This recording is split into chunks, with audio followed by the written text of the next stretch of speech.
Alors aujourd'hui, nous allons parler du renversement du gouvernement en France, ainsi que du 49-3.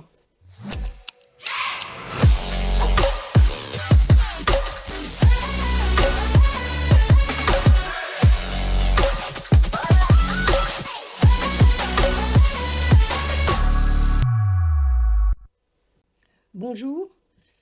Aujourd'hui, dans Parler avec Saba, nous allons parler de ce qui s'est passé le 2 décembre. On entend partout que la France n'a plus de gouvernement. Qu'est-ce que cela veut dire?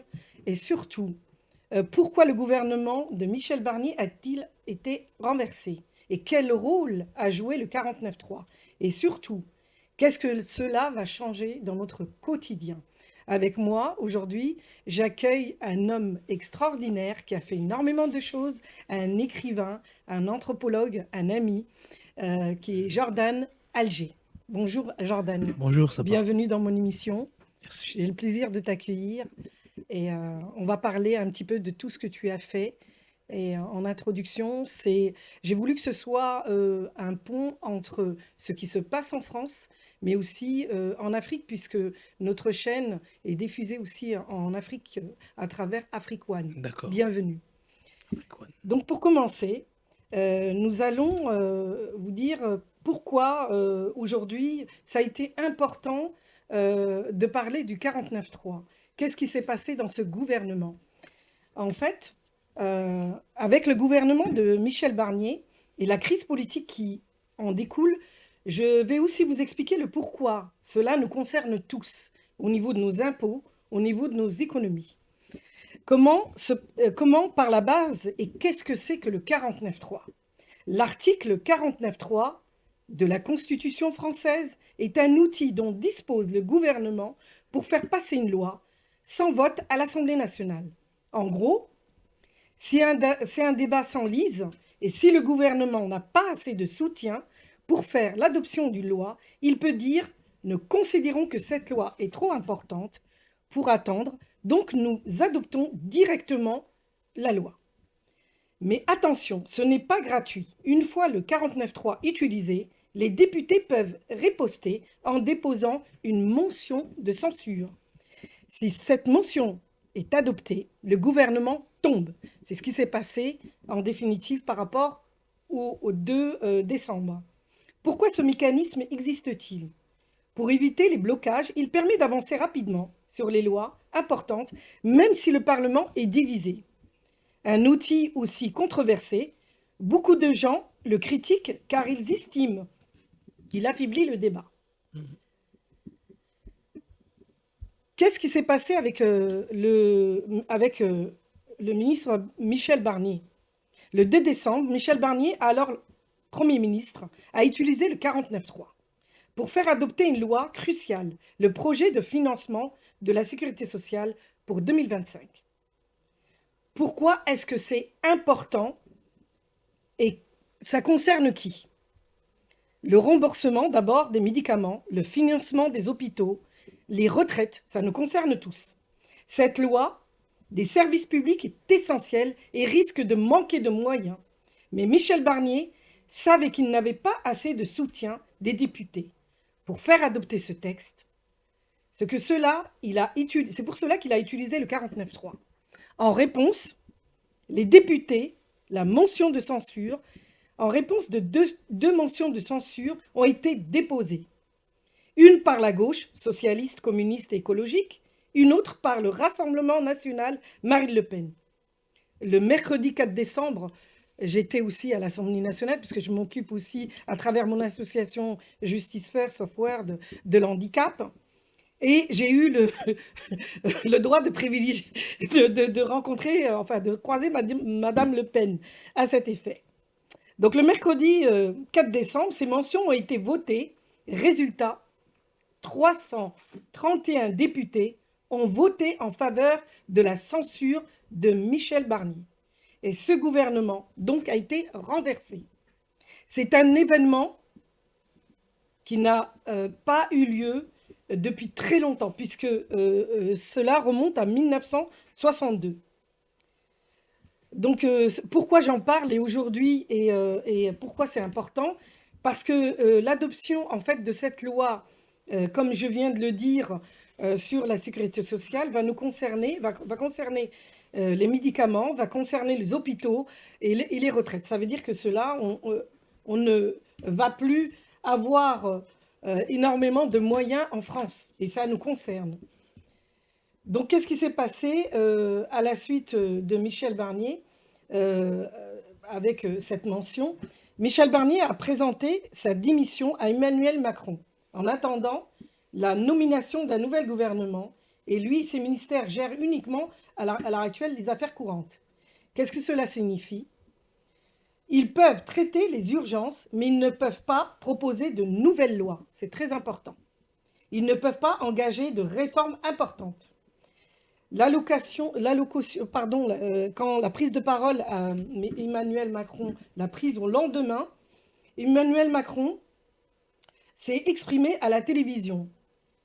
Il a promis la nomination d'un nouveau Premier ministre dans les prochains jours. La création d'un gouvernement d'intérêt général capable de rassembler des personnes de différents camps politiques. Une loi spéciale pour garantir le financement de l'État en attendant l'adoption du budget 2025. Pour sortir de cette crise, et je vais en finir, Emmanuel Macron doit nommer un nouveau Premier ministre, mais il est confronté à un défi énorme. Trouver quelqu'un qui puisse rassembler une majorité dans une assemblée très divisée. Et voici les options. Voici les options qu'il a le droit, qu'il peut utiliser. Renommer Michel Barnier. C'est possible juridiquement, mais politiquement presque impensable. Renommer le Premier ministre censuré pourrait provoquer une nouvelle crise. La deuxième option, renommer une personnalité consensuelle. Il pourrait choisir une figure capable de rassembler comme François Bayrou ou Sébastien Lecornu, mais cela nécessiterait des compromis difficiles. Un Premier ministre de gauche, la gauche propose de collaborer sur certains textes à condition que Macron accepte le Premier ministre issu de leur rang. En définitive, chacun veut tirer la couverture vers son parti. Gagner du temps avec un gouvernement temporaire. Une autre solution serait de nommer un gouvernement transitoire pour gérer les urgences, mais cela ne résoudra pas les tensions politiques. Pourquoi j'ai insisté pour en parler aujourd'hui? Parce que c'est d'actualité et c'est quelque chose de très, très, très important qui va concerner toutes nos vies à l'heure actuelle. Puisque avec la loi, cette loi-là du 49.3 sur la sécurité sociale en 2025, en plus des autres lois qui ont été votées, cela risque de vraiment causer énormément de problèmes dans nos vies quotidiennes. Et donc, voilà pourquoi j'ai fait cette introduction-là, pour pouvoir parler de ce qui se passe dans notre pays avant de parler de quelque chose de beaucoup plus léger, beaucoup plus superbe, que mon ami Jordan Alger, qui va nous parler. Déjà, il va se présenter en nous expliquant exactement ce qu'il fait. Et il fait énormément de choses, puisqu'il est à l'UNESCO et moi-même j'y suis. Donc, je vais lui donner la parole et je t'en prie. Alors oui, moi c'est Alger Jordan. Donc je suis écrivain et j'écris des livres donc, sur les royaumes d'Afrique, sur le développement personnel, donc l'intériorité, également sur les plantes médicinales et également sur tout ce qui est pierre aussi des anciens temps. Donc ce sont des livres que j'ai faits parce que je suis quelqu'un de très curieux, très passionné. Je me pose beaucoup de questions sur la vie et également sur le passé. Et donc j'ai consacré à peu près 8 années de ma vie à vouloir apprendre des choses et les mettre sur papier pour que ça puisse se préserver et se transmettre auprès des personnes qui veulent savoir des choses. Donc c'est vraiment des livres que j'ai fait vraiment avec la passion et le cœur. Donc c'est Royaume d'Afrique. Donc c'est un livre donc, justement où je parle des royaumes justement en Afrique. Donc, le royaume du Mali, Ghana, Congo et autres. Éthiopie, je vous laisse découvrir. Et justement, j'ai fait ça pour qu'il puisse y avoir un voyage culturel que chacun peut faire. Chacun peut faire son propre voyage culturel pour regarder vraiment ces vestiges. Donc ça n'invite pas que moi, ça invite beaucoup de personnes. Pas besoin d'avoir forcément une grande renommée pour le faire. Tout le monde, avec la curiosité, peut le faire dans son pays natal. On peut apercevoir qu'il y avait beaucoup plus qu'avant. Et donc ça invite les gens à faire un travail de rétrospection intérieure et culturelle. Donc c'est vraiment un livre qui en appelle à d'autres personnes qui puissent se faire d'eux-mêmes. Moi, j'aimerais que tu nous parles en fait un petit peu comment tu as, avant de faire ce livre-là, quels sont les pays que tu as visités en Afrique? Moi, j'ai fait le Et Ghana. J'ai fait le Ghana. Je dois faire le Bénin bientôt. Dans 2 mois, je dois aller au Bénin. J'ai fait le Ghana où je suis allé dans la ville de Koumassi. Et donc, je suis d'abord allé à Accra vu que c'est la capitale. Donc, je suis allé à Accra. Et puis, j'ai vu que donc il y avait des musées. Je suis allé dans les musées, j'ai visité, j'ai posé des questions aux personnes qui tenaient les musées. Et puis, j'ai vu qu'il manquait quelque chose. J'ai vu que dans les musées, on en mettait ce qui était classique, les informations de base. Mais je voulais aller vraiment à la racine. Donc j'ai commencé à prendre un bus qui allait à Koumassi. Donc c'est vraiment la capitale du royaume dans lequel je parlais dans mes livres. Mhm. Donc je suis parti là-bas, donc j'ai fait plusieurs temps de bus, donc 7 heures de bus pour aller vraiment dans la capitale du royaume d'avant. Et j'ai pu aller à une fête à Ashanti. Une fête justement à Ashanti, c'est le royaume du Ghana d'avant. Et j'ai pu rencontrer donc la fête du roi Ashanti Mhm. Et avec le Ghana parle anglais, hein, pas l'anglais, parce que je connais très très bien le Ghana et ils ne parlent que l'anglais. que l'anglais. Ce sont des personnes extraordinaires qui sont très accueillants, avec un cœur énorme. Mhm. Et il y a énormément de diversité pour connaître l'Afrique et surtout le Ghana. Donc je te laisse continuer. Mais ce qui m'a plu, en fait, parce que moi je te connais, Mhm. tu es quelqu'un de modeste et en réalité, tu es un chercheur indépendant, un anthropologue. Il n'aime pas ce mot-là, mais, mais c'est la vérité.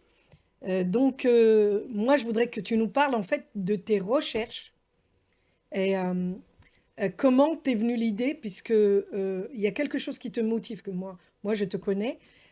Pourquoi tu as réalisé tout ça, en fait? D'accord. Donc, enfin, je dis juste que je suis parti aussi, hein. J'ai vu le roi Koumassi, le roi de Koumassi, et D'accord?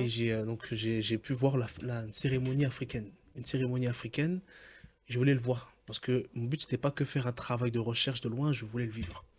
Et je voulais le voir, le vivre. Et ça montre que ce n'est pas que de l'analyse. J'ai voulu vraiment expérimenter ce que j'apprends. Donc, c'était D'accord, pour moi la récompense, quelque part. d'accord. Et donc, pour revenir à ce que tu m'as dit, bah, pourquoi j'ai fait ce recherche-là? Parce que j'ai vu que si nous ne faisons pas un travail culturel, bah, ça va se perdre. Je vois que les jeunes ne sont pas vraiment curieux de tout ça. Donc on a une génération où on est vraiment saturé, clôturé de toute notre histoire, devient quelque part tous un peu allergiques au passé, aux choses. Et je me dis qu'il faut des personnes, que moi j'ai voulu faire partie de ces personnes, pour prendre du temps, même l'expérimenter pour garder des notes et pour faire des associations, des lieux, pour l'échanger, pour que ça puisse transmettre cette flamme culturelle Mm. de toute origine, pour que ça puisse avoir quand même un héritage culturel large. D'accord. Et donc, mon but, c'est que c'est des personnes impliquées qui peuvent faire ce travail sur une nombreuses années avec toutes les contraintes sociales qu'on a. Il Donc je faut... viens de parler d'ailleurs par rapport au droit. Je pense que ça a dû te donner des boutons, vu que tu es vraiment très ancré dans tout ce qui est humain. Et c'est ça qui m'a plu chez toi d'ailleurs. Et ma rencontre avec toi, en t'écoutant exposer les nombreux livres, les voyages que tu as fait, surtout l'intérêt. Ce qui m'a touché, c'est que le mot, quand tu as dit que tu voulais que les jeunes Hmm, de France, ils connaissent leur histoire. leur histoire. Et c'est ça qui m'a touchée. D'accord. C'est vraiment ça qui m'a Ok. touchée, ce lien-là Hmm, que j'affectionne aussi avec l'Afrique et de vraiment connecter notre pays, en fait, la France, puisque tu es d'origine, en fait, des Dom-Tom. Martinique. Oui. Voilà, exactement, je tiens à le préciser. Et ce qui m'a vraiment touchée, c'est de vouloir chercher ses racines et de Mmh. transmettre ces valeurs-là. Mmh. Voilà, je te laisse continuer. D'accord. Oui, comme tu as dit, il y a une génération où, plus le temps passe, on est vraiment dans le capitalisme, c'est vrai, il faut le dire, et on devient un peu éloigné de notre histoire, et de plus en plus, ça devient comme ça par rapport à la génération qui arrive là qui succède à l'autre.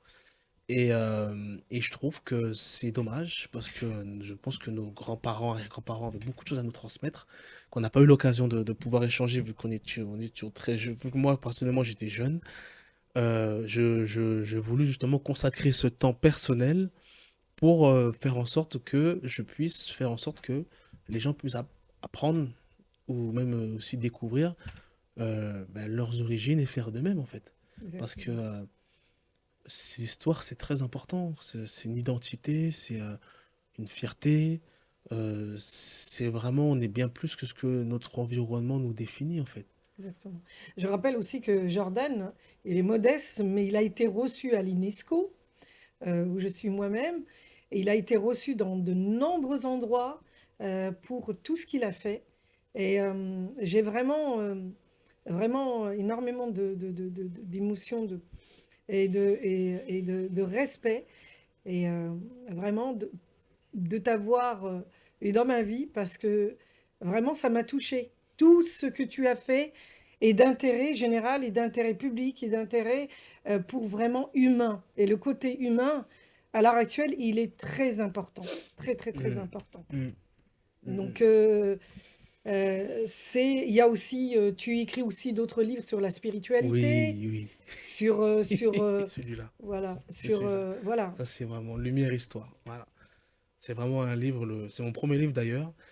Donc, c'est un livre qui parle vraiment de l'intériorité, qui parle de vraiment, j'ai appelé ça terre, c'est le lien déjà avec la famille.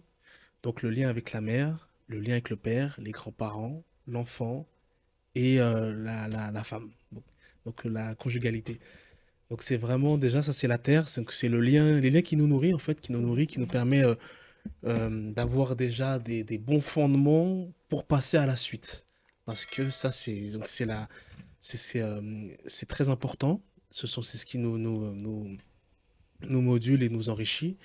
Mais il y a aussi un travail aussi d'intériorité à faire dans notre vie. Exactement, Il y a je un suis d'accord avec toi. travail de rétrospection pour nous améliorer, euh, pour élargir aussi, accueillir mieux les autres, pour comprendre mieux les autres, un travail de recul à faire par rapport à certaines choses qu'on peut dire ou faire et que, en même temps, faire en sorte qu'il y ait un écosystème de pardon pour mieux accueillir la souffrance Pour mieux d'autrui. avancer. Ben, sur ces belles paroles, Jordan Alger, je te remercie de m'avoir fait l'honneur d'être dans mon émission.